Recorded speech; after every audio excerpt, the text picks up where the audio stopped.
let's look at exactly what is going on inside the body when a person develops asthma.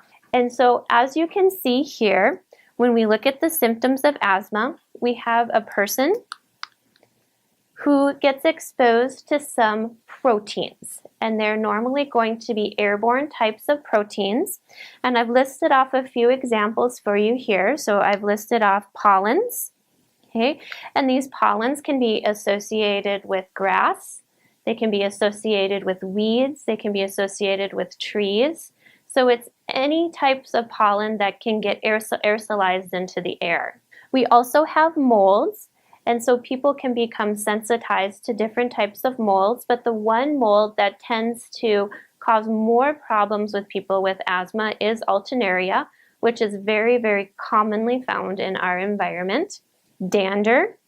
And so this dander is going to be associated with animal exposure, and just recall that all animals produce dander. There are some that say that there are pets that people with asthma can have if they are sensitized to animals, that on the internet they have advertised that these are the types of pets that a person can have.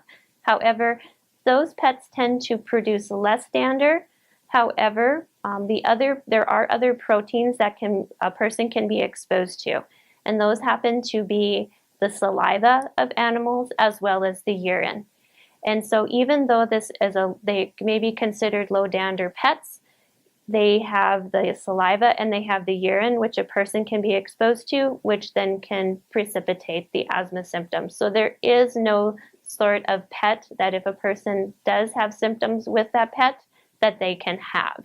The other common type of protein that a person's immune system can become sensitized to is also cockroaches. And so what exactly is starting to happen? So these proteins are floating around in our environment, and then the patient breathes them in. And so after the patient breathes them in, like I said, there's an inappropriate immune response. And when we look exactly what is happening in this immunological response, you're going to see it's going to be a B cell mediated response. So your B cell gets help from the Th2 helper T cell, along with different types of cytokines. So particularly the ones that we tend to see more activated in asthma is your interleukin 4, 6, and interleukin 13, as well as interleukin 5, which often stimulates more of an eosinophil type of response, which then goes on to produce the plasma cells, which make specific IgE. And so for our example purposes, we're going to say that a person becomes sensitized to the mold Alternaria. So the Alternaria is within the environment, and the person breathes in the mold. And so that mold spore comes in and stimulates specific formation of IgE mold Alternaria.